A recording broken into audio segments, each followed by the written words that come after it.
अशा या महान ज्यांना आपण जगद्वंदनीय जगद्गुरू ही पदवी दिलेली आहे, अशा या तुकाराम महाराजांची बीज या ठिकाणी आपण साजरी करत आहोत, संपन्न करत आहोत आणि त्यानिमित्त आजची ही कीर्तन सेवा आहे. लावणी मृदंग श्रुती टाळ घोष सेवी ब्रह्मरस आवडीने, असं आपण या ठिकाणी आपल्या अल्पमतीला जसं भगवंत बुद्धी देईल तशा पद्धतीनं आपण सेवा करणार आहोत. आपल्याला सगळ्यांनाच माहिती आहे की मी तसा नवीनच आहे, परंतु सगळ्यांची साथ आहे आणि या सगळ्यांच्या साथीमुळं मलाही धाडस होत आहे.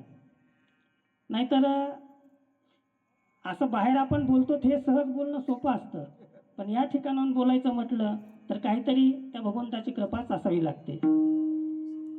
तर सांगायचं तात्पर्य, ज्या संताची आपण या ठिकाणी आज पुण्यतिथी साजरी करणार आहोत, बीजोत्सव साजरा करणार आहोत, या अशा महान अशा जगद्वंदनीय संत तुकाराम महाराजांचं जीवनचरित्र आपण यामध्ये वर्णन करणार आहोत. अभंगाचा सरळ भावार्थ किंवा जीवनामध्ये कुठं थांबायचं, जीवनात आल्यानंतर जीवनामध्ये काय करायचं आणि जीवन जगत असताना या मायामोहातून बाजूला पण कसं राहायचं आणि हे जीवनामध्ये आपण कुठं थांबायचं याचं वर्णन स्वतः तुकाराम महाराजांनीच या अभंगामध्ये लिहून ठेवलेलं आहे. कारण संता विन प्राप्ती नाही ऐसे वेद देते ग्वाही, हरिप्राप्तीचे उपाय धरावे संतांचे ते पाय. ह्या जगाला जर कुणी तारलं असेल तर ते फक्त संतच आहेत. आजही कुणाच्या ना कुणाच्या रूपानं हे संत या पृथ्वी तलावर अवतार घेतच आहेत.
संतांचं वर्णन आज आपण या ठिकाणी करणार आहोत. कारण संतांनीच सांगून ठेवलेलं आहे की ईश्वराची जर प्राप्ती करायची असेल तर संतांचेच पाय धरावे लागतात. कारण एखाद्या ठिकाणी आपल्याला जरी जायचं असेल तर कुणीतरी मध्यस्थी लागतोच. तसं भगवंताच्या प्राप्तीसाठी मध्यस्थी कुणाची असेल तर या साधू संतांची मध्यस्थी आहे. संत दर्शनी हा लाभ पद्मनाभ जोडला. तसं या पद्मनाभाचं दर्शन जर घ्यायचं असेल तर अशा महान संतांचंच अगोदर आपल्याला दर्शन घ्यावं लागेल.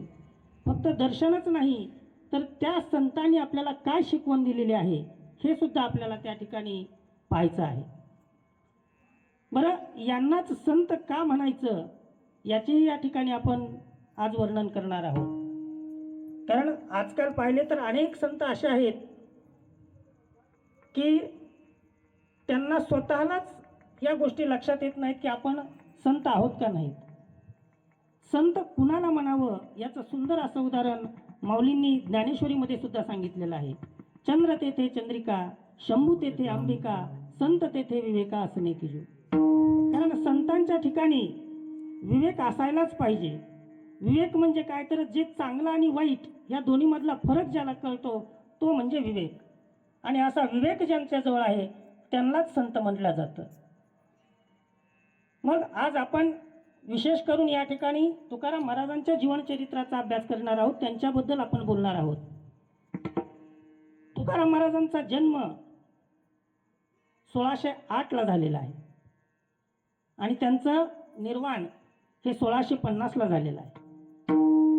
आज उद्या फाल्गुन वद्य द्वितीयेला त्यांचं निर्वाण दिन आहे.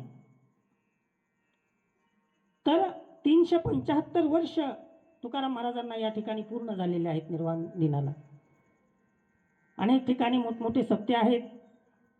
अनेक ठिकाणी या वारकरी संप्रदायाची पताका घेऊन अनेक वैष्णव त्या ठिकाणी त्याचा आनंद घेत आहेत. त्याचाच एक भाग म्हणून आपण सुद्धा या ठिकाणी त्याच सेवेचा लाभ घेत आहोत. तर संत तुकाराम महाराजांनी आपल्या जीवनामध्ये जीवन कसं जगलं, जन्म झाला, मग जन्मानंतर घरग्रस्ती पण झाली, संसारी असावे असोनी नसावे, भजन करावे वेळोवेळा, अशा या संत वचनाप्रमाणे त्यांनी त्यांचं जीवन हळूहळू हळूहळू जगलेले आहे. निळोबारायांनी सुंदर असं त्यांचं वर्णन केलेलं आहे की संसार रचना सर्व ही भोगोनी त्या गेली. तुकाराम महाराजांनी संसार पण केला, पण आपल्यासारखं शेवटपर्यंत ते त्या संसारामध्ये चिटकून राहिले नाही. वेळीच त्यांनी ह्या संसारामध्ये काय आहे आणि काय नाही हे ओळखून घेतलं. कारण संसार कसा आहे, हे दुःखाचं मूळ आहे. संसार दुःख मूळ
संसार का आहे तर एक दुःखाचं मूळ आहे.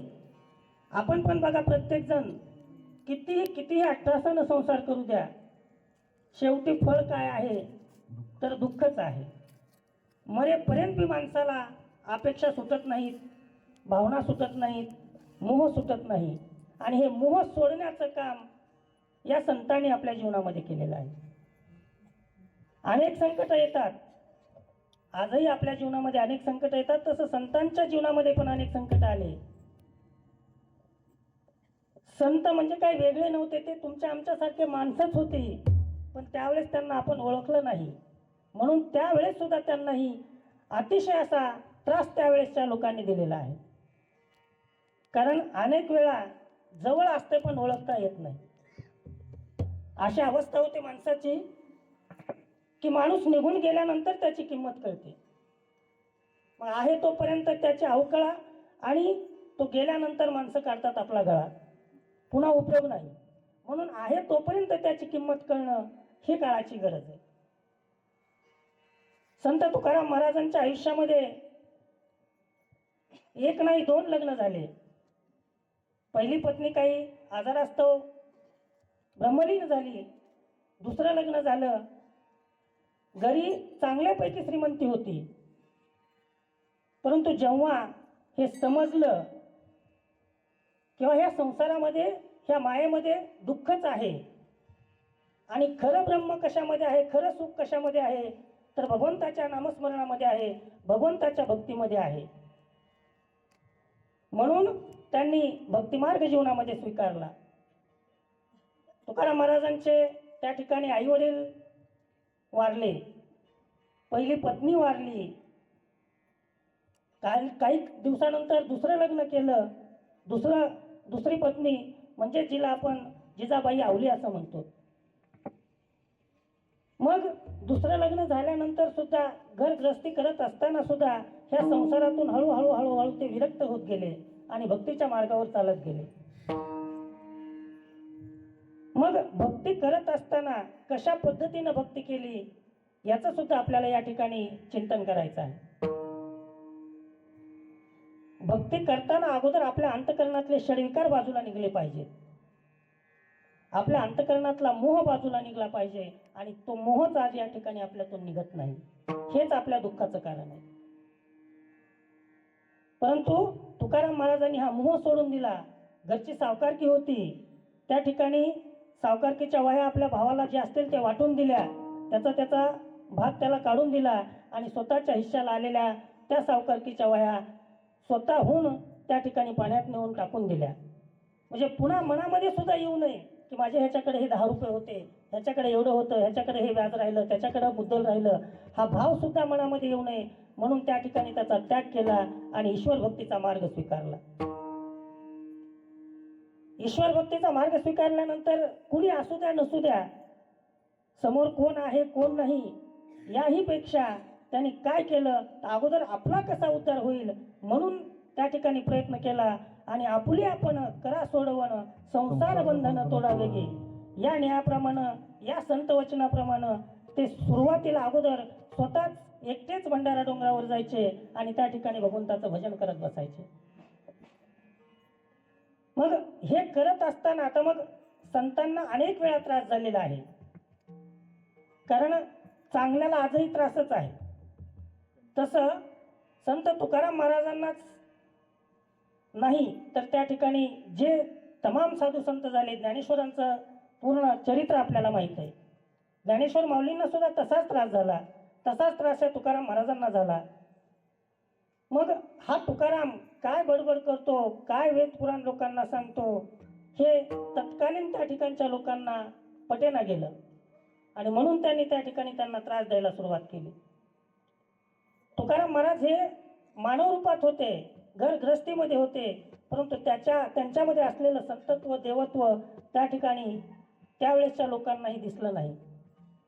ज्या तुकाराम महाराजांचा लौकिक आज जगभर आहे, चंद्र सूर्य आहे तोपर्यंत ज्यांचं नाव या ठिकाणी राहणार आहे, त्या तुकाराम महाराजांना तत्कालीन लोकांनी अतिशय त्या ठिकाणी त्रास दिला.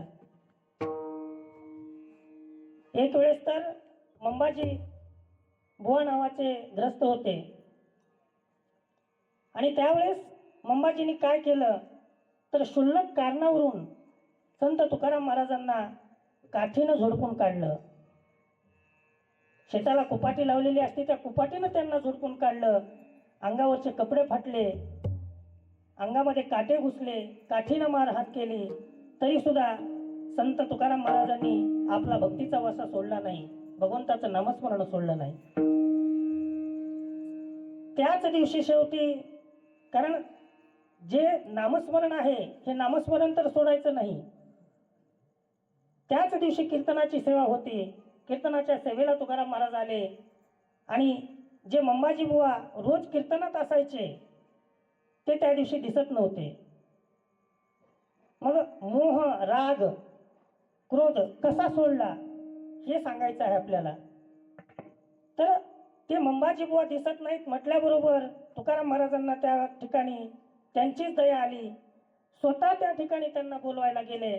ज्यावेळेस त्यांना बोलवायला गेले, ज्याला आपण मारलंय तोच माणूस आपल्याला नमस्कार करून बोलवायला आलाय की कीर्तनाला चला, झालं गेलं सोडून द्या. त्यावेळेस ते मंबाजी बुवा त्यांच्या पायावर लोळले आणि तुम्ही महान आहात हे त्यावेळेस कळालं, ज्यावेळेस अन्याय होऊन सुद्धा तुकाराम महाराजांनी त्यांना क्षमा केली. तर असे अनेक प्रसंग जीवनामध्ये आहेत. त्यात तत्कालीन साधू संतांपैकीच एक रामेश्वर भट्ट त्या ठिकाणी होते. रामेश्वर भट्टांना हे तुकाराम महाराजांचं ज्ञान त्या ठिकाणी नकोस होऊ लागलं. कारण वेदांचा तो अर्थ आम्हासीच ठावा, इतरांनी व्हावा भार माथा, हे ब्रीद होतं त्यांचं त्यावेळेसचं. आणि तुकाराम महाराजांचं तर ह्या अभंगाच्या रूपातून ह्या वेदांचं वाचन, वेदांचा अर्थ समाजापर्यंत पोहोचण्याचं काम चालू होतं. आणि म्हणून रामेश्वर भट्टांनी सुद्धा त्यांना खूप त्रास दिला. मग धर्मपीठाकडून आदेश देण्यात आला की नाही, हे अधिकार, तुम्ही क्षुद्र आहात, हे वेद सांगण्याचा अधिकार तुम्हाला नाही. आणि म्हणून त्यावेळेस तुकाराम महाराजांच्या वह्या ह्या इंद्रायणीमध्ये बुडवण्यात आल्या. जळी दगडा सहित वया जळी दगडा सहित वया जळी दगडा सहित वया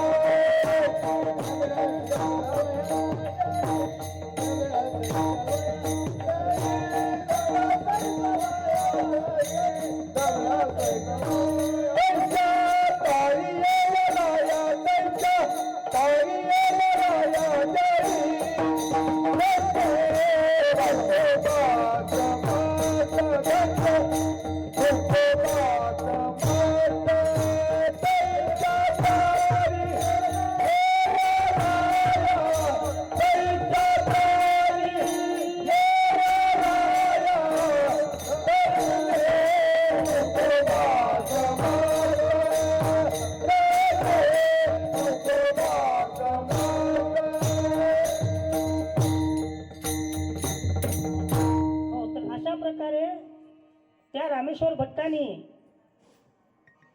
त्या अभंगाच्या वह्या इंद्रायणीमध्ये नेऊन टाकल्या, डोहामध्ये बुडवल्या. त्यावेळेस जी आवली काय देवदेव करतो म्हणून यांना भांडत होती, त्यावेळेस तिनं सुद्धा त्यांना विरोध केलता. परंतु धर्मपीठाचा आदेश आहे म्हणून स्वतः तुकाराम महाराजांनी त्या वह्या त्यांच्या हातात दिल्या आणि त्या रामेश्वर भट्टानं त्या वह्या इंद्रायणीमध्ये नेऊन टाकल्या. मग जसा पाण्यातून मासा बाहेर काढल्यानंतर तो तडपडतो, तळमळतो, तशी तुकाराम महाराजांची अवस्था झाली.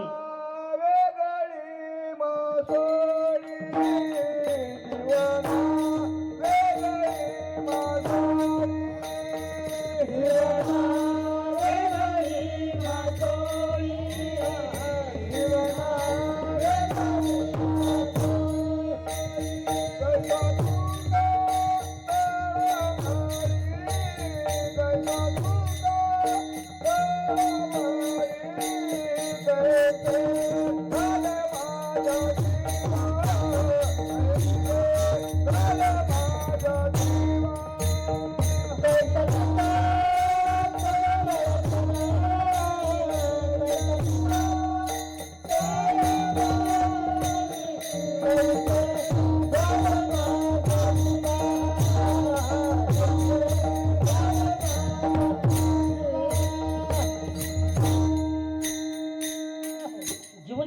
मासोळी तैसा तुका तळमळी, तैसे झाले माझ्या जीवा केव्हा भेटसी केशवा.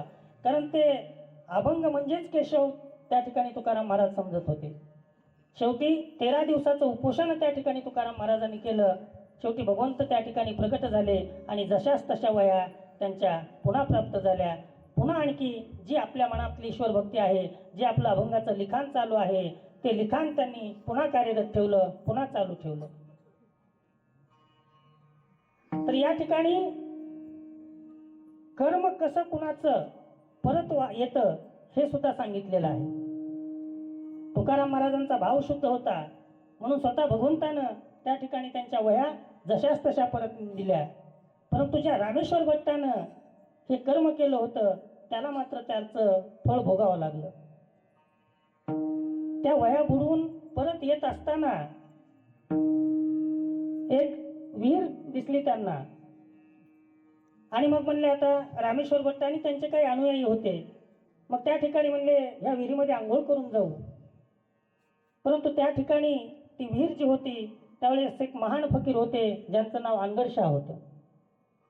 त्या अनगडशाहाने त्यांना विनंती केली किंवा तुम्हाला आंघोळ्या करायच्या आहेत ना तर तुम्ही विहिरीतलं पाणी घ्या आणि बाजूला आंघोळ्या करा. पण हे कर्मठ असणारे यांनी ऐकलं नाही. शेवटी विहिरीमध्ये आंघोळ्या केल्या. त्या फकीराचं म्हणणं एवढंच होतं की लोक पाणी पितात, याच्यामध्ये आंघोळ नका करू, बाहेर पाणी घेऊन आंघोळ करा. परंतु ते नाही ऐकलं. त्या विहिरीमध्येच आंघोळ्या केल्या आणि शेवटी त्या अनगरशहानं त्यांना त्या ठिकाणी शापित केलं. सगळ्यांच्या अंगाची लाहीलाही होऊ लागली. पाण्याच्या बाहेर निघालं की अंगाची लाई होऊ लागली. पाण्यात गेलं की अंग शांत व्हायचं. पाण्याच्या बाहेर आलं की लगेचच अंगाची लाहीलाही होऊ लागली. मग शेवटी काय करावं काय नाही, तत्कालीन त्या ठिकाणी संत ज्ञानेश्वराच्या समाधी मंदिराकडे गेले.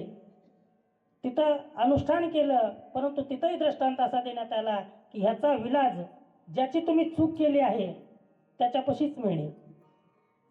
मग चूक कुणाची केली होती तर तुकाराम महाराजांच्या बद्दल चूक केलेली होती. तुकाराम महाराजांच्या वह्या त्यांनी बुडवलेल्या होत्या. मग ना विलाज असतो त्या रामेश्वर भट्टाला तुकाराम महाराजाकडेच जावं लागलं. मग संत कुणाला म्हणायचं त्यांना सुद्धा त्यांनी त्या ठिकाणी माफ केलं. एका अभंगाचं प्रमाण दिलं आणि त्या अभंगाचं स्मरण करा, तुमचा अंगाचा दाह कमी होईल. आणि खरोखरच त्या ठिकाणी दाह कमी झाला. ही बातमी त्यावेळेस नंतर त्या अनगरशहाला सुद्धा कळली, कारण तो पण पोहोचलेला फकीर होता, सामर्थ्यवान फकीर होता. त्यालाही त्या ठिकाणी मनामध्ये विचार येऊ लागला की मी दिलेला शाप कोण त्या ठिकाणी कमी करू शकतो. मग त्यावेळेस त्यांनी अशीच चर्चा ऐकली. म्हणले देहूमध्ये एक तुकाराम महाराज नावाचे व्यक्तिमत्व आहे आणि त्यांच्या उशापानं हा तुमचा शाप त्या ठिकाणी नाहीसा झालेला आहे. मग कोण तुकाराम महाराज आहेत हे बघण्यासाठी ते गेले. आता ओळखायचं कसं, तर त्यांनी त्यांच्या कटोरीमध्ये, हातामध्ये जे कटोरी असते त्या कटोरीला आज्ञा केली की ज्या घरचं पीठ पडल्यानंतर, जे तुकाराम महाराजांचं घर आहे त्या घरचं पीठ पडल्याशिवाय तू पूर्ण भरायचं नाही. ते सामर्थ्य होतं. आदेश जसा देईल तसं प्रत्येक गोष्ट घडत होती. आणि बरोबर गावभर भिक्षा मागत मागत मागत शेवटी तुकाराम महाराजांच्या घरी आले. तुकाराम महाराजांची मुलगी होती भागीरथी, आणि तिनं एक मुठभर पीठ आणून टाकलं आणि त्याच वेळेस त्या ठिकाणी त्यांची पण ती कटोरी भरली. त्यावेळेस त्यांना अगोदर त्या अंगणशाला वाटलं की हेच तुकाराम महाराज आहेत, म्हणून तिथंच लोटांगण घेतलं. व त्यावेळेस त्यांना कळालं की हे तुकाराम महाराज नाही, तर तुकाराम महाराज भंडारा डोंगरावर आहेत. स्वतः अंगणशाह तिथपर्यंत गेले आणि तुकाराम महाराजांच्या चरणावर नतमस्तक झाले. आणि त्यांनाही त्या ठिकाणी तुकाराम महाराजांचं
लागता सहज वासनेचे बीज जळून जाईल, हा संतांचा महिमा आहे. पण हे आपल्याला कळत नाही. संतांचं जीवन, संतांचा सहवास आपल्या जीवनाचा काय उद्धार करून जातो हे अनेक संतांनी सांगितलेलं आहे. त्या संतांच्या पायाची धूळ जरी आपल्या मस्तकाला लागली तरी आपल्या जीवनातले अनेक विकार निघून जातात. संत चरण रज लागता सहज वासनेचे बीज जळून जाय. मनात जे वाईट विचार आहेत हे सगळे निघून जातात. त्या संतांची आपल्यावर कृपा होते. कारण संतच फक्त कृपावंत आहेत. भगवंतापेक्षा सुद्धा संत श्रेष्ठ आहेत. कारण भगवंतांनी स्वतः भगवद्गीतेमध्ये सांगितलेलं आहे की यदा यदा हि धर्मस्य ग्लानिर्भवति भारत अभ्युत्थानम अधर्मस्य तदात्मानं सृजाम्यहम. म्हणजे जेव्हा जेव्हा धर्मावर संकट येतं तेव्हा तेव्हा भगवंत अवतार धारण करतात. आणि अवतार धारण करून काय करतात तर परित्राणाय साधूनाम विनाशाय च दुष्कृताम धर्म संस्थापनार्थाय संभवामी युगे युगे. साधू संतांचा सांभाळ करतात आणि दुर्जनांचा नाश करतात. मग आता सज्जन आणि दुर्जन ह्या दोन मधला एक वर्ग आहे आणि तो वर्ग म्हणजे तुम्ही आम्ही आहोत. आज बसल्यापैकी आपण कुणी म्हणू शकत नाही की मी पूर्ण सज्जन आहे. म्हणू शकेल का कुणी? करा हात वर की मी पूर्ण सज्जन आहे, मी जीवनामध्ये कधीच चुकलो नाही.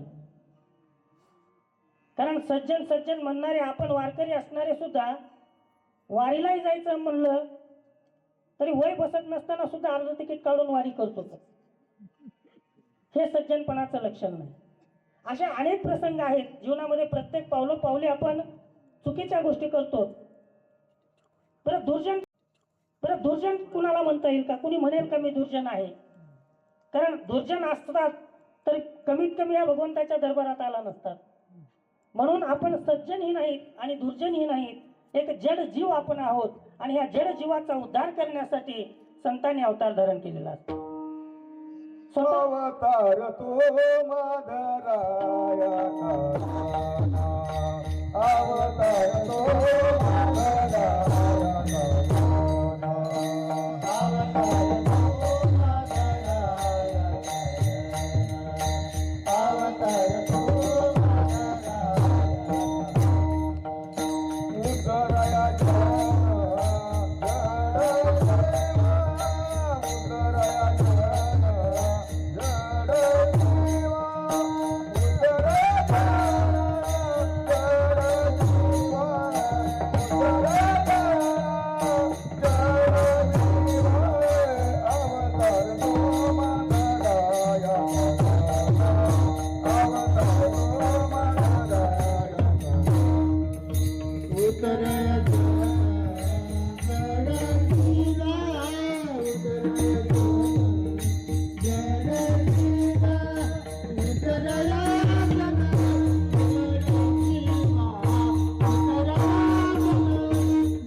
जन जड जीवा.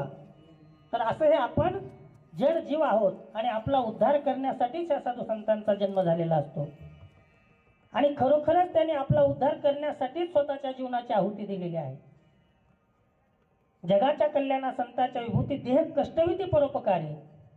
असं ह्या तुमच्या आमच्याच्या जीवनाचा उद्धार करण्यासाठी आपल्याला ह्या जीवनामध्ये सतमार्गावर आणण्यासाठीच या संतांचा जन्म झालेला आहे. हे संत अवताराला आलेले आहेत.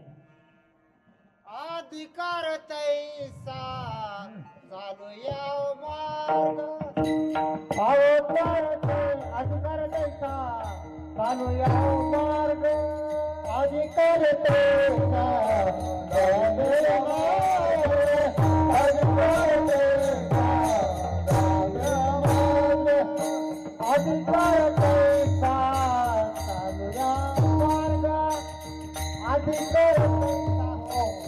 चालू या मार्ग अधिकार अधिकार तैसा चालू या मार्ग अधिकार तैसा चालू या मार्ग चालताय बघा कळकी चालताय बघा कळकी चालवे नाव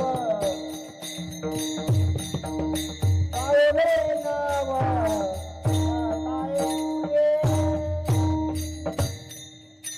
विठ्ठला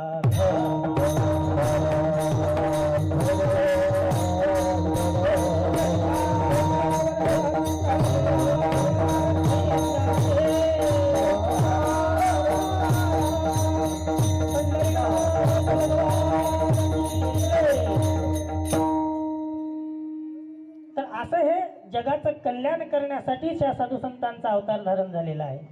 आणि तुकाराम महाराजांचा सुद्धा त्याच्यासाठीच अवतार झालेला होता.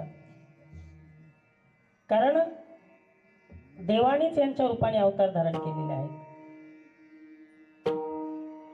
जे विरोधक होते त्या विरोधकांनी सुद्धा शेवटी स्तुतीच केलेली आहे. आणि खरं सामर्थ्य, खरं महत्व हे तेव्हा असतं, तुम्ही आम्ही तर कोणीही स्तुती करताल, पण जो विरोधक आहे त्या विरोधकानं स्तुती करणं हे खरं आपल्या जीवनाचं महत्व असतं.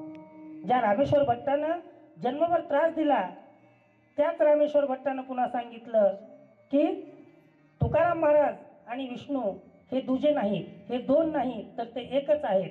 म्हणे रामेश्वर भट्ट द्विजा, तुका विष्णू नोहे दुजा. म्हणजे ज्या रामेश्वर भट्टानं आयुष्यभर त्यांना त्रास दिला, प्रत्येक पावलोपावली त्यांना शूद्र म्हणून हिणवलं, शेवटी त्याच रामेश्वर भट्टाने त्यांच्या चरणी नतमस्तक झाला आणि त्याच रामेश्वर भट्टाने शेवटी त्यांची आरती लिहिली आणि त्यांच्या चरणावरती लीन झाला. हे संतांचं महात्म्य आहे. पण आज आपल्या दैनंदिन जीवनामध्ये सुद्धा मी मगाशीच बोललो की जवळ आहे तोपर्यंत कळत नाही. अशा अनेक उदाहरणं आहेत. आपल्या जवळ असणारा भरत कैकेयीला समजला नाही. रामायणातला विषय आहे. पोटचा मुलगा आहे, पण पोटच्या मुलाचं मत काय आहे हे आईला कळालं नाही. जो भरत स्वतःपेक्षाही श्रीरामांना श्रेष्ठ मानत होता, त्या श्रीरामाला कैकेयीनं वनवासाला पाठवलं आणि भरताला गादीवर बसवलं. पण जवळच्या मुलाचं सुद्धा मन कळालं नाही. शेवटी त्या भरतानं त्या आईला सुद्धा तुच्छ मानलं. कारण संतांनीच सांगितलेलं आहे की नारायणी अंतराय वर्जावे ते बाप माय. भगवत भक्तीमध्ये, भगवंताच्या नामस्मरणामध्ये जर आपले आईवडील जरी आडवे येत असतील तरी त्यांचा सुद्धा त्याग करावा, त्यांना सुद्धा बाजूला ठेवावं आणि आपल्या भक्तीचा मार्ग पुढे चालू ठेवावा. कारण भक्तीशिवाय, नामस्मरणाशिवाय पर्याय नाही. पुढे भक्तीने धरले हाती, मागे ज्ञान वैराग्य येते. जोपर्यंत अंतःकरणामध्ये सदसद विवेक बुद्धी जागृत होऊन भक्ती निर्माण होत नाही तोपर्यंत आपल्याला ज्ञानही मिळत नाही, आणि जोपर्यंत ज्ञान मिळत नाही तोपर्यंत आपल्या मनामध्ये वैराग्य प्राप्त होत नाही. कारण आपलं वैराग्य हे क्षणिक वैराग्य आहे.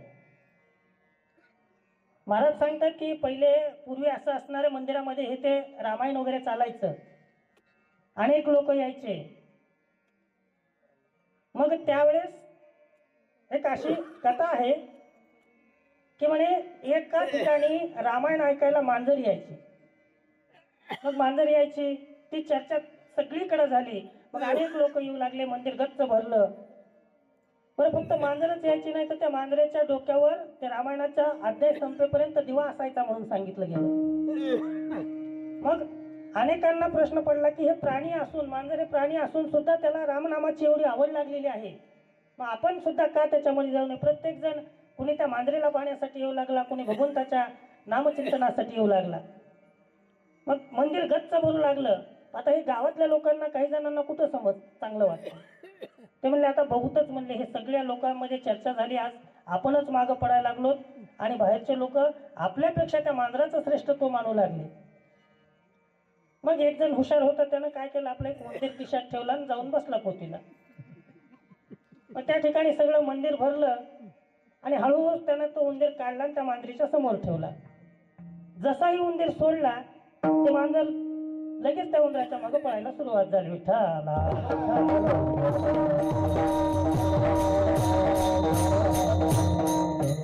तर आपलं वैराग्य हे त्या मांजरीसारखं वैराग्य आहे.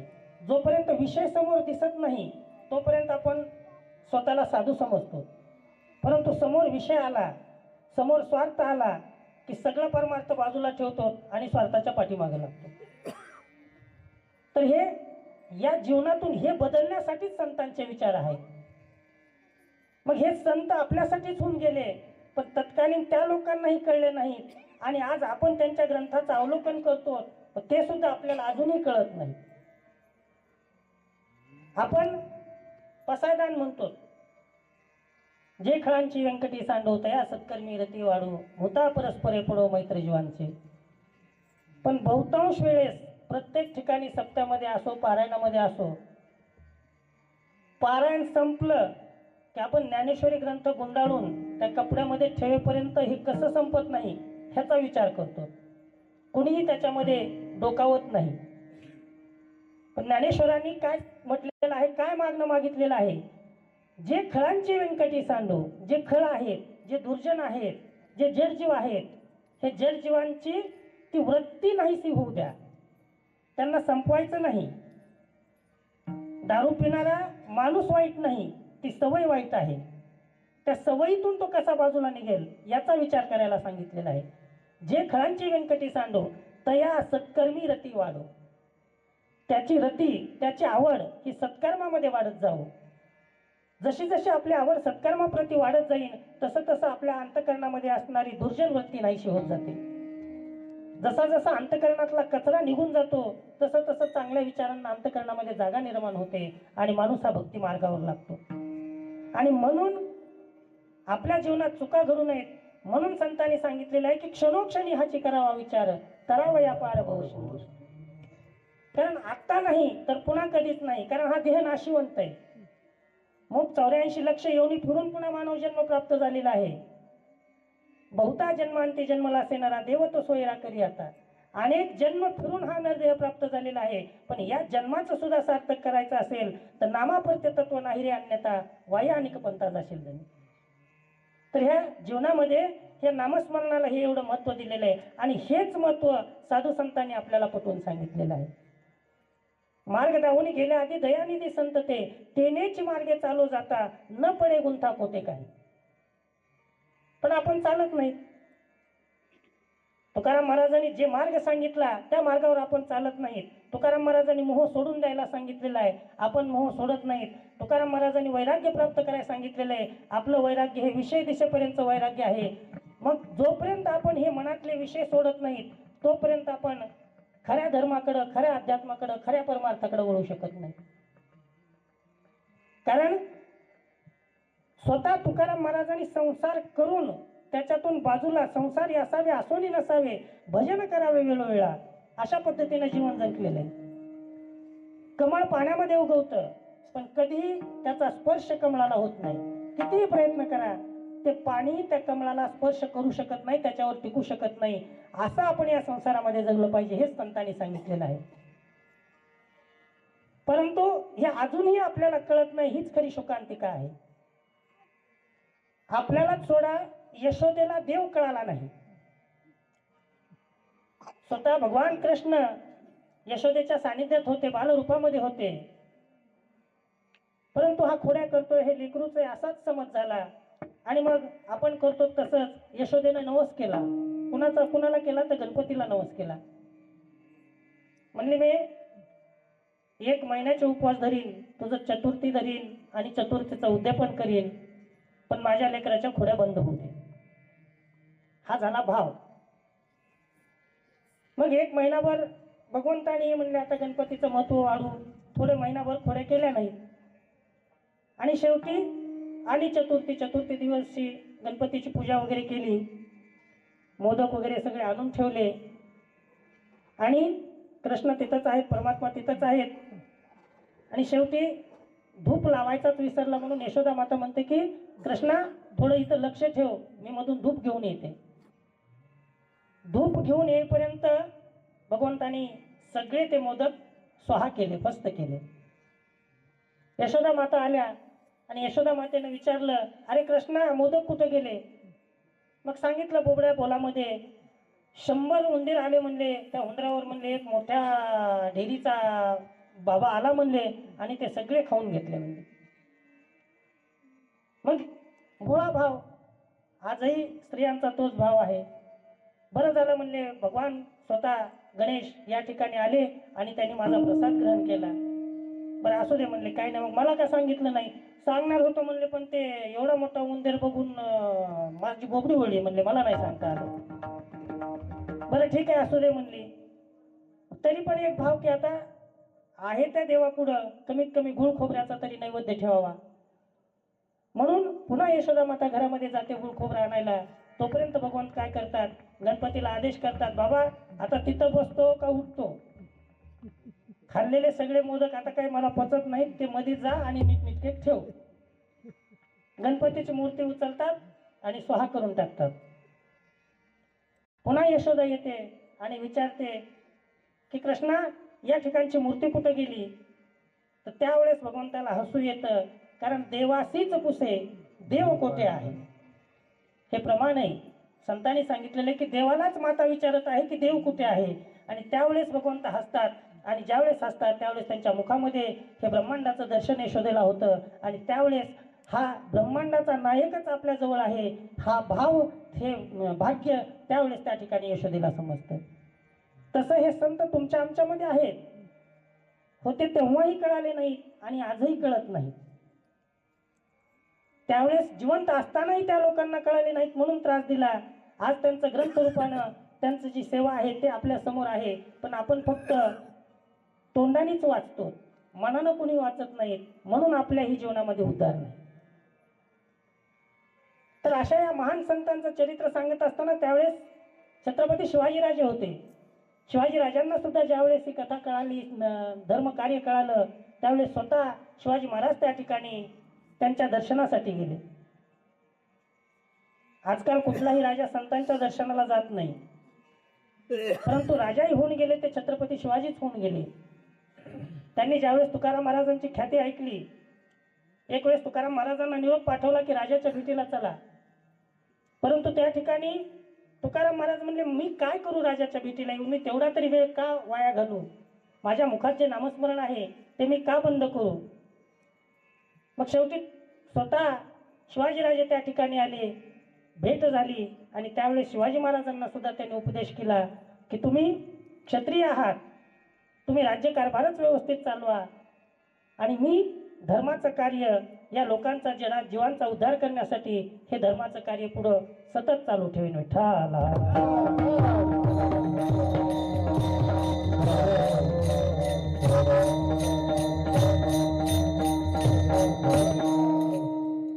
अशा प्रकारे छत्रपती शिवाजी महाराजांचा आणि तुकाराम महाराजांचा संयोग त्या ठिकाणी भक्तिशक्तीचा योग जुळून आला. केला राज्यभार चाले ऐसा. सुंदर असं राज्य शिवाजी महाराजांनी पण चालवलं. खरोखरच शिवाजी महाराज होते म्हणूनच आज आपण आहोत. आणि जसं आपण या साधू संतांचं स्मरण करतो, तसं प्रत्येकानं छत्रपतींच्या इतिहासाचं सुद्धा स्मरण करणं काळाची गरज आहे. कारण जे संतांचे विचार होते तेच छत्रपतींचे विचार होते. जेव्हा एका म्लेच्छाची स्त्री एका युद्धामधून मावळ्यांनी आणली आणि शिवाजी महाराजांच्या समोर उभा केली, त्यावेळेस तिचा सुद्धा साडी चोळी करून सन्मान करणारे फक्त शिवाजी महाराजच होऊन गेलेले आहेत. म्हणून अशा एकदा या शिवाजी महाराजांचा सुद्धा आपण गजर करू. छत्रपती शिवाजी महाराज की जय. तर अशा या साधू संतांच्या सहवासामध्ये ते राजे सुद्धा होऊन गेले. त्यांनी आपल्याला तेच मार्ग दाखवले जे साधू संतांनी दाखवले. मग जीवन कुठपर्यंत जगायचं हे सुद्धा साधू संतांनी त्याच वेळेस सांगून ठेवलं. कारण मोह तर संपत नाही, आणि मोहाच्या पलीकडे जाऊन आपल्याला या संसाररूपी सागरातून तरुण जायचं आहे. जीवनामध्ये ज्या कार्यासाठी आलो होतो ते कार्य पूर्ण झाल्यानंतर इथं थांबणंही उपयोगाचं नाही. कारण वय होऊन गेल्यानंतर माणसाची काय अवस्था होती हे प्रत्येक जण बघत आहे. त्याची घरामध्ये काय किंमत राहते, काय नाही. म्हणून आपण सुद्धा वेळीच ओळखायला पाहिजे की आपल्याला कुठपर्यंत जगायचंय, कुठंतरी थांबता आलं पाहिजे. आपण थांबत नाही. एखाद्याला चांगली सर्व्हिस असते, रिटायरमेंट होते 58 वर्षाला, शासन चांगलं पेन्शन देतं 40-50 हजार, पण मोह सुटत नाही. आनंदानं जीवन जगायचं, नामस्मरण करायचं हे सोडून देतं, आणि रिटायरमेंट झाल्यानंतर एखादा माणूस टपरी टाकून बसतो. गरज नसती, परंतु हव्यास सुटत नाही, मोह सुटत नाही, आणि म्हणून आपला उद्धार नाही. कारण कलियुगी उद्धार नामसंकीर्तने. फक्त ह्या कलियुगामध्ये उद्धार जर करून घ्यायचा असेल तर नामस्मरणाशिवाय, नामसंकीर्तनाशिवाय आपला उद्धार होऊ शकणार नाही. म्हणून नामापरते तत्व नाही रे अन्यथा, वाये अनेक पंथा जाशील जणी, असे कितीतरी साधू संतांनी उदाहरणं सांगून ठेवलेले आहेत. आणि हा भाव कळाला, जीवन कसं जगायचं, कशासाठी जगायचं, कुठपर्यंत जगायचं हे तुकाराम महाराजांना समजलं.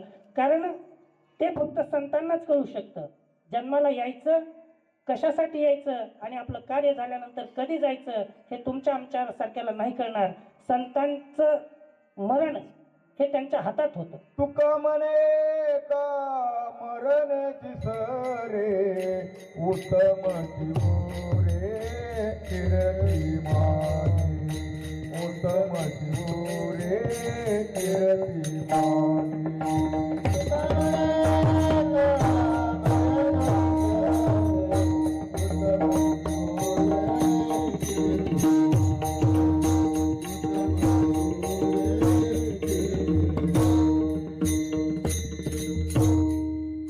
तर साधू संतांनी काय सांगितलं की तुका म्हणे एका मरणाची सवे उत्तम चिवरे कीर्ती माझी, मरावे परी कीर्ती रूपी उरावे. जीवन जगत असताना तुम्ही किती दिवस जगला त्याला महत्व नाही, तुम्ही कसं जगला त्याला महत्व आहे. तुम्ही किती जणांचं वाटोळं केलं ह्याच्यापेक्षा तुम्ही किती जणांना सत्मार्गाला लावलं हे महत्वाचं आहे. तसं तुकाराम महाराजांनी अनेक त्यांना त्रास देणाऱ्यावर सुद्धा कृपाच केली. अशीच कृपा सगळ्या साधू संतांनी केलेली आहे. मी गेल्या वेळेस पण सांगितलं की नाथ महाराजांनी सुद्धा अशीच कृपा केलेली आहे. यौवन अंगावरी थुंकला प्रसाद देऊन मुक्त केला. जो माणूस 100 वेळेस नाथांच्या अंगावर थुंकला त्याला सुद्धा म्हणले की तुझी चूक नाही, उलट तुझ्यामुळं मला 100 वेळेस त्या ठिकाणी गंगेचं गोदावरीचं स्नान करायला मिळालं. ही अवस्था असणारी, ही वैराग्य असणारी, ही वृत्ती असणारी साधू संतांजवळ होती. आणि अशा साधू संतांना जीवनाचं मर्म कळालं होतं. म्हणून ज्यावेळेस आपलं या पृथ्वी तलावरचं अवतार पूर्ण झालं, आपलं जे कार्य होतं हे पूर्ण झालं हे ज्यावेळेस तुकाराम महाराजांना सुद्धा कळालं, त्यावेळेस त्यांनी आता ह्या जगाचा निरोप घेण्याचा विचार केला. आणि म्हणून तुकाराम महाराज निरोप घेण्याच्या अगोदर शेवटच्या कीर्तनामध्ये काय म्हणतात ह्या अभंगाच्या येतो. घरी गेले ह्यांच्याच मनामधली अवस्था अशी की काय करावं, एकदा गेलं तर पुन्हा परत यायचं नाही. मग आपल्याला हे संसार सुख भोगायचं राहिले, लेकरं बाळाचे लग्न व्हायचे, नातरुंड पुतरुंड बघायचे. मग मनातला असणारा मोह सुटना गेला. 1 दिवस झाला, 2 दिवस झालं, कुणीही तयार होईना. शेवटी तुकाराम महाराजांनी ठरवलं की हे मोहामध्ये अडकलेलं जडजीव जीवन हे काय आपल्यासोबत येणार नाही. आणि शेवटी त्यांनी स्वतः एकट्याने जाण्याचा निर्णय केला. स्वतःची असणारी पत्नी तिलाही सांगितलं की चल मी जात आहे, माझं आता कार्य संपलेलं आहे. परंतु शेवटी तिचाही जीव ह्या मोहामधून निघाला नाही. ती म्हणली आता आपण गेल्यानंतर पाठीमागे जे म्हैस होती त्या म्हशीचं कसं होईल, त्याच्या वासराचं कसं होईल. हा मोह आपल्याला जन्मभर सुटत नाही. कारण आवलीनं तसं पाहिलं तर जन्मभर जशी या तुकाराम महाराजांच्या जीवनामध्ये आली तसं तिलाही हे आवडलेलं नव्हतं. कारण एक प्रत्येक स्त्रीचा स्वभाव असतो की प्रत्येक पुरुषानं स्वतःचा अगोदर पुरुषार्थ सिद्ध करावा, घर प्रपंच व्यवस्थित करावा, लेकरं बाळांचं व्यवस्थित बघावं, त्यांच्या शिक्षणाचं बघावं, त्यांच्या नोकरीचं बघावं, त्यांच्या लग्नाचं बघावं. ही अपेक्षा शेवटपर्यंत एका स्त्रीची असते. तशीच अपेक्षा आवलीची सुद्धा असायची. परंतु हे बाबा आपलं उठायचे जायचे भजन करायचे आणि दररोज आपलं ह्यांचं दिनकर्माचं चालूच असायचं. अभंग लिहायचे. ते अभंग लिहिण्याचं कार्य तत्कालीन संताजी जगनाडे हे होते. आणि या संताजी जगनाडेंनी हे सर्व अभंग त्या ठिकाणी तुकाराम महाराजांनी म्हणायचे आणि त्यांनी लिहून ठेवायचं. मग जरी कितीही चिडचिड होत असली तरी अंतःकरणातला पतीविषयीचं प्रेम मात्र कमी होत नव्हतं. किरकिर करायची पण स्वतः भाकरी घेऊन त्या भंडारा डोंगरापर्यंत जायचं. कारण आहे ते तर बिचारांनी सगळं वाटून टाकलेलं होतं. अवस्था अशी की पायात चप्पल सुद्धा नसायची.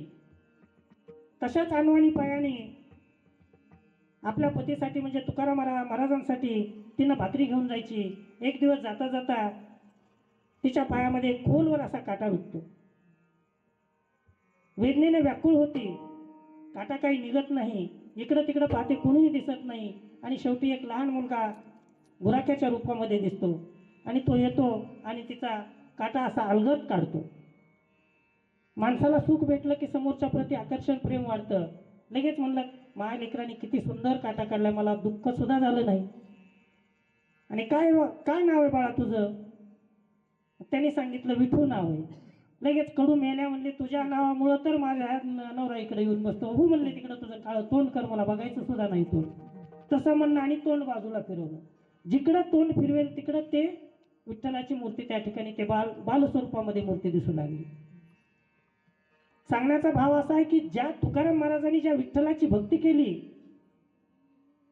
त्या विठ्ठलानं त्यांच्या जीवनावरचे फक्त त्यांच्या स्वतःच्याच नाही तर त्यांच्या संपूर्ण कुटुंबावरचे संकट स्वतःवर ओढून घेतले. कारण सकळ जीवांचा करी तो सांभाळ, तुझं मोकली लायसे नाही. भगवंतानी जे कोणी त्याला शरण गेलेलं आहे अनन्य भावानं त्या प्रत्येकाचा सांभाळ केलेला आहे. भक्त प्रल्हादाची कथा आपल्याला माहिती आहे. हिरण्यकश्यपूनं कितीही छळ केला परंतु यांनी मुखातलं नामस्मरण सोडलं नाही, म्हणून शेवटी प्रल्हादाचा सुद्धा उद्धार केला. तसा विठ्ठलाने स्वतःवर सगळे संकट घेतले. तर म्हणून सांगायचा भाग असा आहे की आपण जर खरोखर ह्या धर्माच्या मार्गावर आलात, परमार्थामध्ये आलात तर आपले सुद्धा सर्व दुःख हा ईश्वर असणारा स्वतःवर घेतो.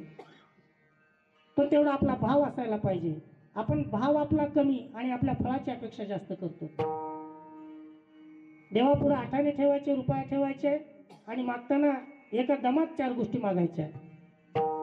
पण भगवद्गीतेमध्ये सांगितलेलं आहे की कर्मण्यवाधिकार असते मा फलेषु कदाचन. कर्म करत राहा, सत्कर्म करत राहा, फळाची अपेक्षा करू नका. फळ जे काही द्यायचंय तो ईश्वर देणार आहे. याच्याबद्दल विचार करायचा झाला तर आमच्या पप्पाचंच चांगलं उदाहरण देता येईल. आयुष्यात कधीही विचार केला नाही, जे आहे ते कर्म करत राहिले. अनेक जण विठ्ठल म्हणायचे, त्यांना विठ्ठल आला. कधी कधी सप्ताह चालू असला की दुपारपर्यंत जनावर शेतातच असायचे, ह्यांचे पारायण चालूच असायचं. पण अंतःकरणातला भाव जो होता तो भाव कधी कमी झाला नाही. आणि ईश्वराला काय पाहिजे तर तो भावच पाहिजे. काही न लागे एक भावाची कारण, काही न लागे एक भावाची कारण, काही न लागे एक भावाची कारण, काही न लागे एक भावाची कारण.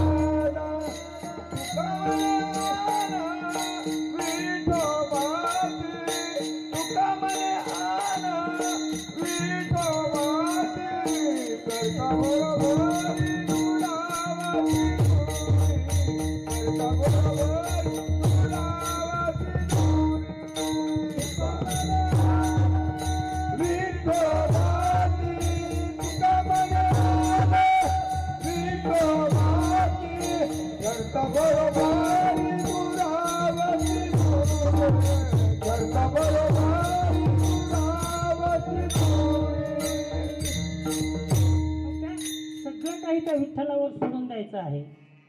मनातला भाव, कारण तो काय पाहतो अंतरीची गोडी. तुमच्या मनामध्ये किती गोडी आहे, किती भाव आहे, तो किती शुद्ध आहे हे सगळं त्याला कळतं. आपण खूप हुशारी करतो. अनेक ठिकाणी देवाला दानपेटीत पैसे टाकायचे असले तर बारक्यात बारकी नोट काढून टाकतो आणि बदल्यात खूप काही मागतो. संप्रदायामध्ये 2 व्यक्ती सांगितलेल्या आहेत. जो आपली ताकद असून सुद्धा दान धर्म करत नाही तो एक मूर्ख सांगितलेला आहे. आणि जो आपली परिस्थिती नसताना सुद्धा ईश्वराप्रती काहीतरी देण्याची मानसिकता ठेवतो त्याला मात्र श्रेष्ठ सांगितलेलं आहे. मग आपण कुठल्या वर्गात मोडतो हे आपण विचार करायचा आहे. तर अशा या संत तुकाराम महाराजांनी जन्मभर काय केलं तर फक्त धर्माचं कार्य केलं, जगाचा उद्धार करण्याचं कार्य केलं. आणि हे झाल्यानंतर आयुष्यभर भक्ती कुणाची केली तर फक्त पांडुरंगाची भक्ती केली. आज अनेक पंथ, अनेक धर्म, अनेक समुदाय वेगवेगळ्या मार्गाने भक्तिभावाला लागलेले आहेत. परंतु तुकाराम महाराजांनी स्पष्टपणे सांगितलेलं आहे, अनेकांची स्तुती आम्हा ब्रह्महत्या, एका वाचून त्या पांडुरंगा. दुसऱ्याची स्तुती सुद्धा करायची नाही. कारण एकमेव जर कोणी ब्रह्म असेल तर तो पांडुरंगच आहे.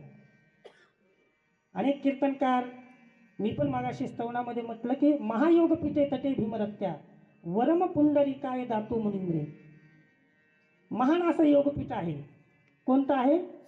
तर पंढरपूर हे योगपीठ आहे. तटे भीमरत्या, भीमा नदी आहे, जिला आपण चंद्रभागाही म्हणतो. त्या भीमा नदीच्या तटावर हे असणारं महान पीठ आहे.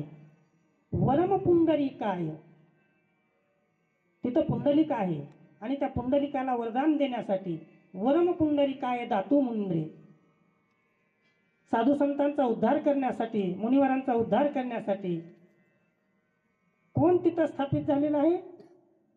तर स्वतः परब्रह्म त्या ठिकाणी स्थापित झालेला आहे. स्वतः परब्रह्मानं त्या ठिकाणी अवतार धारण केलेला आहे. जन्म जन्मी आम्ही, जन्म जन्मी आम्ही बहु पुण्य केले, जन्म जन्मी आम्ही, जन्मजन्मी आम्ही बहु पुण्य केले, जन्मजन्मी आम्ही बहु पुण्य केले, जन्मजन्मी आम्ही. माझा तो विश्वास पांडुरंग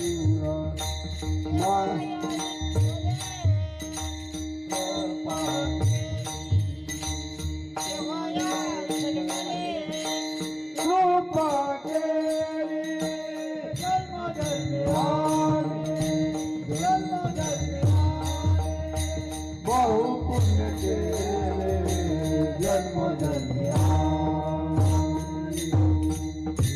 विठ्ठला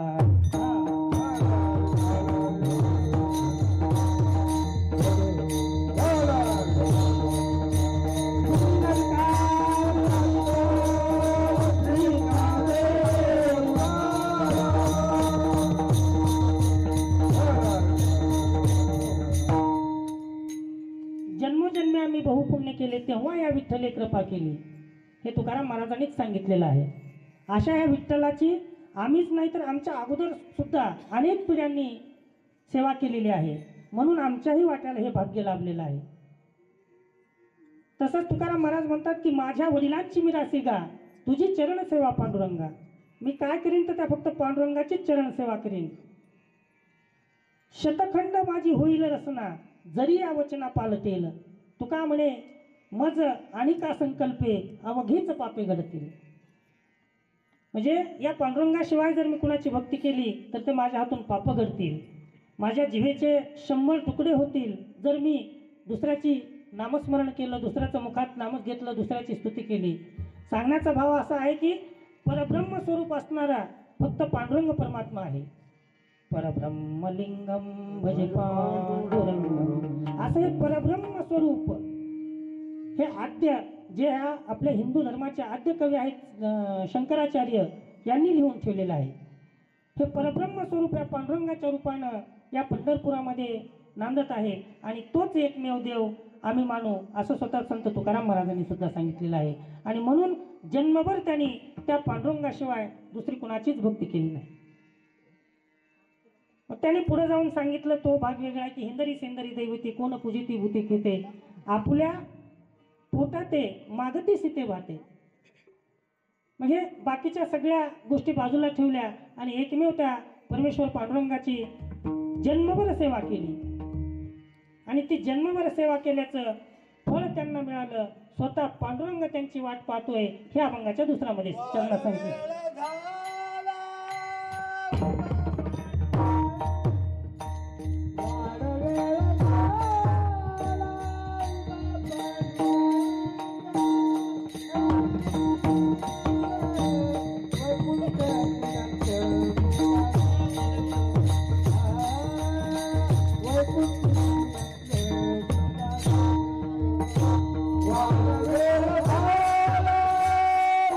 पांडुरंग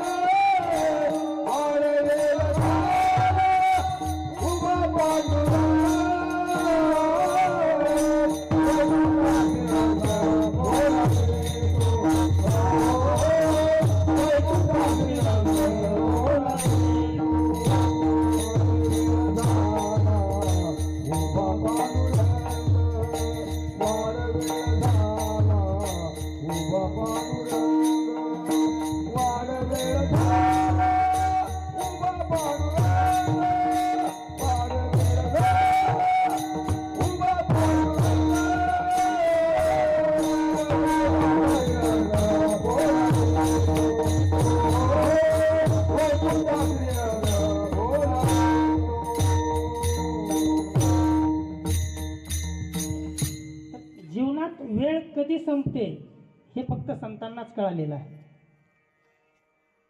आपल्याला शेवटपर्यंत ही वेळ कळत नाही. परंतु संत आपलं कार्य संपलं, आपली वेळ संपली की आपल्यासारखं या मोहाला संसाराला चिटकून राहत नाही.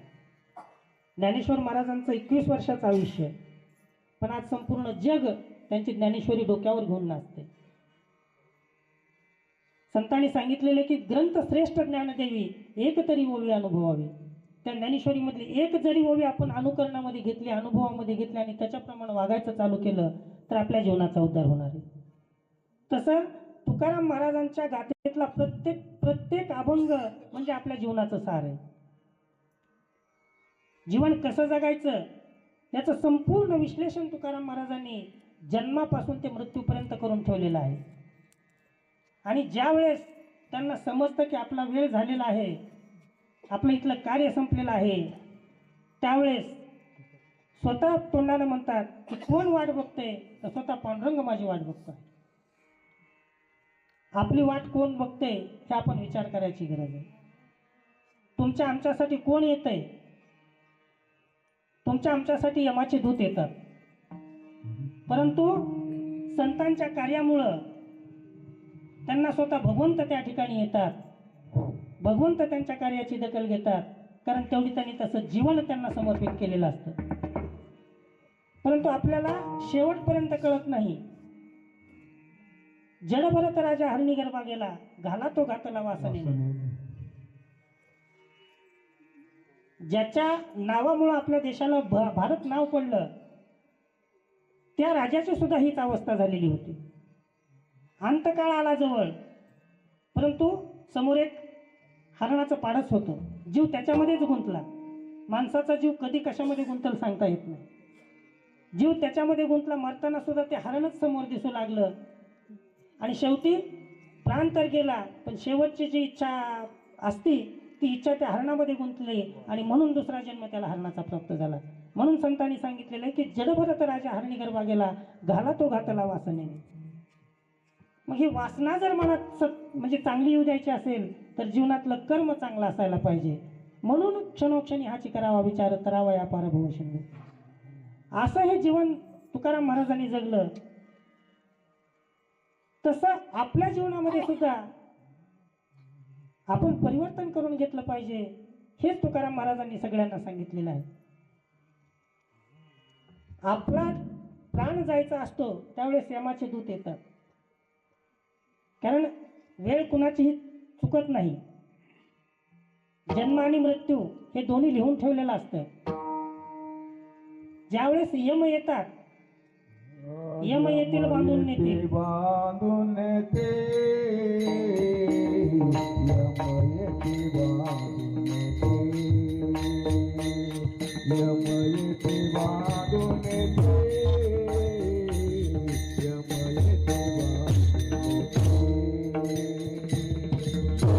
येते बांधून नेते,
ही आपल्या जीवनाची अवस्था आहे. यम येतील बांधून नेतील, जन तोंडाकडे पाहते.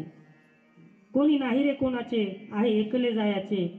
हे आपण प्रत्येक वेळेस ऐकतो, पण बदल काही होत नाही. खरोखरच कुणी काही करू शकत नाही. सोडविना बंधू पाठीची बहीण, सेजेची कामिनी दूर राहील. तर किती जवळचा असू द्या, आई वडील असू द्या, भाऊ बहीण असू द्या, पत्नी असू द्या, कुणीही आपल्याला सोडू शकत नाही. तेथे न चले काही, मग तेथे न चले काही, सत्ता संपदा राहे ठाईच्या ठाई. किती असू द्या तुमच्याकडं, 1 मिनिट लागत नाही हो, 1 मिनिट जीव जायला लागत नाही. आत्ताच आपण पाहिलं आपल्या महाराष्ट्राचे उपमुख्यमंत्री, किती वेळ लागला, 1 मिनिट सुद्धा नाही, काही सेकंदामध्ये जीव गेला. आणि हेच साधू संतांनी सांगून ठेवलेले की हे यम येते बांधून येते, जल मुखाकडे पाहते. या आयुष्याच्या साथनी, या आयुष्याच्या साथनी, या आयुष्याच्या या साथनी, या आयुष्याच्या साथनी, या साथनी,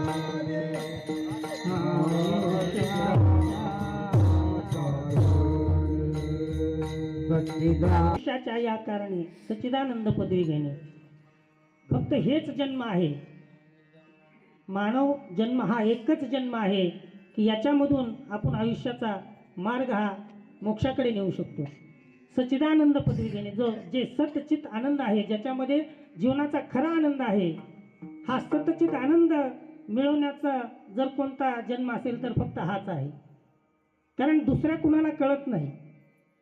नाहीतरी काय थोडी श्वान शुकरे बापुडी, हे दुसऱ्या योनीमधले जे पशुपक्षी आहेत, प्राणी आहेत, त्यांना हे कळणार नाही. मग आपल्याला कळतंय, आपण ऐकतो, पण तसं करत नाही, कळतंय पण वळत नाही, हेच म्हटलं जातं. आणि खरोखरच जर मग जीवनाचा उद्धार करायचा असेल तर हे यम येतील आणि बांधून नेतील याच्या अगोदर आपण सुधारायला पाहिजे. पण आपण सुधरत नाही. वेळ आली की तेवढ्या पुरताच माणूस सुधारतो. सप्ताह चालू आहे तोपर्यंतच नामस्मरण आठवतं. जसं ह्या भगवंताचं नामस्मरण महत्वाचं आहे, तसंच तेवढंच महत्व तुकाराम महाराजांना सुद्धा दिलेलं आहे. असंच एक वेळेस काय होतं की समजा 2-4 गावातल्या लोकांची एक यादी यमदूत तयार करतात की आता म्हणले ह्यांचं संपलेलं आहे आणि यांना उचलायचंय. मग त्या ठिकाणी जसं आता परीक्षेत कुठं कुठं पेपर फुटला जातो, तसं कुठून तरी बातमी लीक होते आणि ह्या लोकांपर्यंत समजतं की आपलं आता आयुष्यमान संपत आले, यमाचे दूत येणार आहेत, आपल्याला घेऊन जाणार आहेत. आता माणूस वेळ आली की मग काही करायला तयार होतो. असं कीर्तनाला या म्हणून 100 वेळेस सांगितलं तरी येणार नाही. पण ज्यावेळेस स्वतःवर वेळ येते, समोर जर काही संकट आलं तर त्यावेळेस मनानं मुखामध्ये राम राम येतं. तसं यांनाही समजलं की आपल्याला यमाचे दूत येणार आहेत आणि आपलं आयुष्य घेऊन जाणार आहेत. मग यांनी काय केलं, नीट पंढरपूर गाठलं.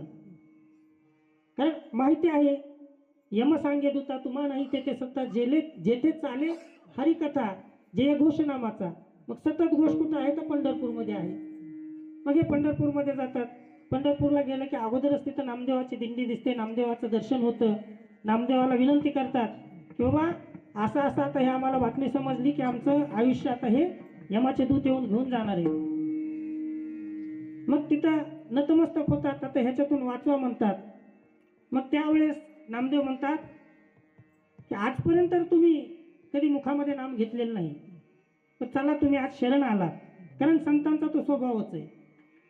ठीक आहे म्हणले, काय करा, या ठिकाणी आल्याबरोबर माळ घालावं लागेल. म्हणजे ते म्हणले 1 नाही 2-2 माळा घालतो तुम्ही, आणि ते बी अशा मध्ये नाही तर वरूनच ठेवतो म्हणले, दिसाव्या अशा.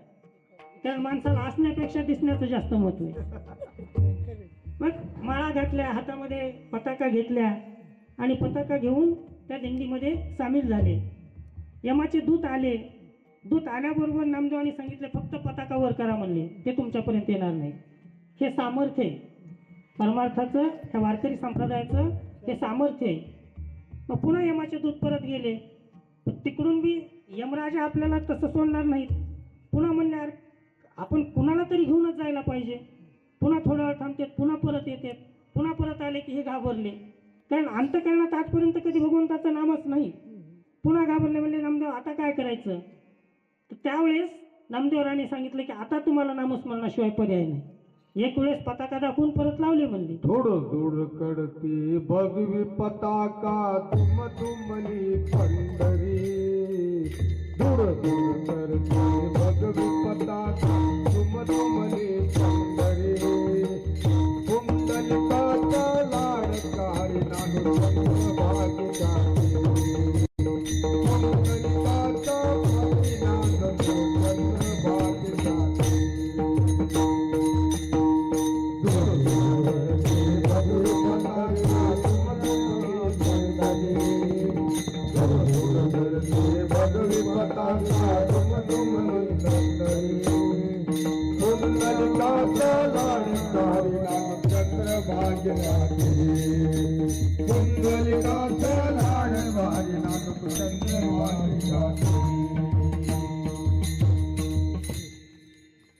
अशा प्रकारे मग त्या ठिकाणी म्हणजे आता नामस्मरणाशिवाय पर्याय नाही.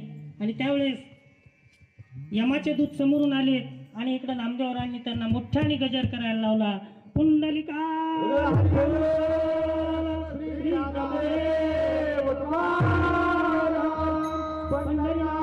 भगवान